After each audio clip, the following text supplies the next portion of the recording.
മധുര മലയാള Bible ചിന്തകൾ December 6, 2024. മത്തായിയുടെ സുവിശേഷം 15-ാം അധ്യായം 12 മുതൽ 17 വരെയുള്ള വാക്യങ്ങൾ നമ്മുടെ ചിന്തയ്ക്ക് വേണ്ടി ഈ ദിവസം നൽകുന്നു.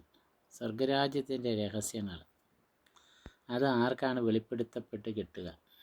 അത് ആരോടാണ് സംസാരിക്കപ്പെട്ടത്? അത് ആരുടെ ഇടയിലാണ് ജീവിച്ച് പോഷിപ്പിക്കപ്പെട്ടത്?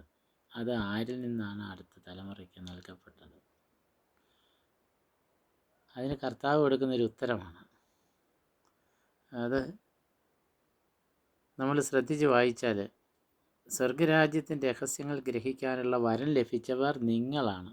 ആരാണ് ഈ നിങ്ങളെന്ന് ചോദിച്ചാൽ നമ്മളുമാണ് എന്ന് ഓർത്തിരിക്കുക. നമ്മളെന്ന് പറയുമ്പോൾ അത് അഹങ്കരിക്കാൻ വേണ്ടിയല്ല നമ്മൾ എന്നതിനെ ഏൽക്കേണ്ടത്.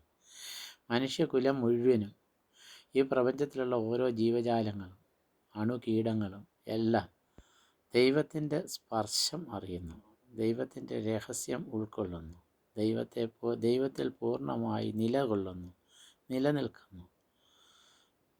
ഇതൊക്കെ വിശദീകരിക്കുക എന്ന് പറയുന്നത് അത്ര എളുപ്പമുള്ള കാര്യമൊന്നുമല്ല. വിശദീകരിക്കുന്നതിൽ അർത്ഥവുമില്ല. കാരണം നാം ദൈവത്തിൻ്റെ ഭാഗമാകുമ്പോൾ ദൈവത്തെക്കുറിച്ച് നമ്മൾക്ക് ആരെങ്കിലും വിശദീകരിച്ച് തരേണ്ട ആവശ്യമുണ്ടോ? നമ്മൾ ആർക്കെങ്കിലും വിശദീകരിച്ച് കൊടുക്കേണ്ട ആവശ്യമുണ്ടോ? ഉള്ളവന് പിന്നെയും കിട്ടും, അവന് ധാരാളമുണ്ടാകും. ഇല്ലാത്തവനിൽ നിന്ന് ഉള്ളത് കൂടി എടുക്കപ്പെടും. അവർ കണ്ടിട്ടും കാണുന്നില്ല, കേട്ടിട്ടും കേൾക്കുന്നില്ല, ഗ്രഹിക്കുന്നുമില്ല. അതുകൊണ്ടാണ് ഞാൻ അവരോട് ഉപമകളിൽ സംസാരിക്കുന്നത്. ശിഷ്യന്മാരുടെ സംശയമേ, കർത്താവ് എന്തിനാണ് ഉപമകളിലൂടെ സംസാരിക്കുന്നതെന്ന്.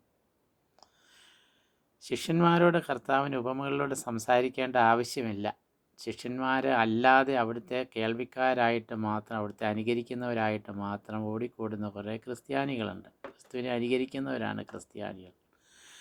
ക്രിസ്തുവിൽ ജീവിക്കുന്നവർ അതിലും ശ്രേഷ്ഠമായ സ്ഥാനത്താണ്. എല്ലാ ക്രിസ്ത്യാനിയും ക്രിസ്തുവിൽ ജീവിക്കുവാൻ വേണ്ടി വിളിക്കപ്പെട്ടിരിക്കുന്നു എന്നതൊരു സത്യമാണ്. അതുകൊണ്ട് സ്വർഗരാജ്യത്തിൻ്റെ രഹസ്യങ്ങൾ അവർക്ക് പറഞ്ഞു കൊടുക്കേണ്ടതോ പഠിപ്പിക്കേണ്ടതോ ആയിട്ട് ആവശ്യമില്ല. അതിന് കർത്താവ് കൊടുക്കുന്ന ഉത്തരം ഇത്ര മാത്രമാണ്: വന്ന് കാണുക. വന്ന് കാണുക എന്ന് പറഞ്ഞാൽ കണ്ടങ്ങിരിക്കുക എന്നൊന്നും അല്ല അർത്ഥം. വന്ന് കാണുക എന്ന് പറഞ്ഞാൽ വന്ന് കണ്ട് നന്മയെ സ്വീകരിക്കുക, നന്മയെ സ്വാംശീകരിക്കുക, നന്മയുടെ ഭാഗമായി തീരുക എന്നൊക്കെ അതിനർത്ഥമുണ്ട്. അവർ കണ്ടിട്ടും കാണുന്നില്ല, കേട്ടിട്ടും കേൾക്കുന്നില്ല, ഗ്രഹിക്കുന്നുമില്ല. അതുകൊണ്ടാണ് ഞാൻ അവരോട് ഉപമകളിൽ സംസാരിക്കുന്നത്. അങ്ങനെ യേശയ്യായുടെ പ്രവചനം ഇവിടെ പൂർത്തിയാവുകയാണ്. നിങ്ങൾ തീർച്ചയായും കേൾക്കും, എന്നാൽ ഗ്രഹിക്കുകയില്ല. ആരുടെ കാര്യമാണ് പറയുന്നത്? ശിഷ്യന്മാരുടെ കാര്യമല്ല, നമ്മുടെ കാര്യമാണ്.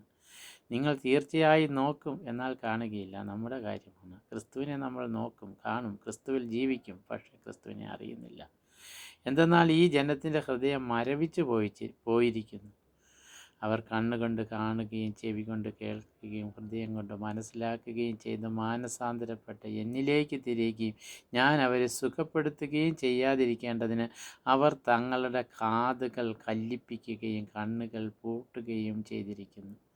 കർത്താവിനെ കേൾക്കാതിരിക്കുവാൻ, നന്മ കേൾക്കാതിരിക്കുവാൻ, കർത്താവിനെ കാണാതിരിക്കുവാൻ, നന്മ കാണാതിരിക്കുവാൻ. എന്നാൽ നിങ്ങളുടെ കണ്ണുകൾ ഭാഗ്യമുള്ളവ, അവ കാണുന്നു. നിങ്ങളുടെ കാതുകൾ ഭാഗ്യമുള്ളവ, അവ കേൾക്കുന്നു.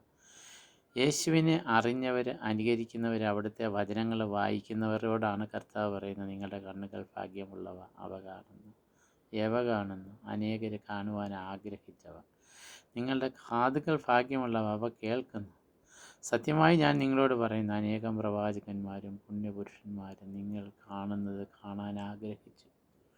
പ്രവാചകന്മാരും പുണ്യപുരുഷന്മാരും പുൽക്കൂട്ടിന് മുമ്പിൽ പൊന്നും മീറയും കുന്തിരിക്കവുമായിട്ട് കടന്നു വന്നവരെ പോലെ ക്യൂ നിൽക്കുവാൻ ആഗ്രഹിച്ചവരാണ് അനേകം പ്രവാചകന്മാർ, പുണ്യപുരുഷന്മാർ. അവർക്ക് ആർക്കും സാധിക്കാത്തതാണ് നമുക്ക് ഇന്ന് കാണാൻ പറ്റുന്നത്, കേൾക്കാൻ പറ്റുന്നത്, ഗ്രഹിക്കാൻ പറ്റുന്നത്, രുചിച്ചറിയാൻ പറ്റുന്ന ദിവ്യകാരുണ്യ രൂപനായി നമ്മിലേക്ക് അവതരിക്കുന്നത്. എന്നാൽ കണ്ടില്ല.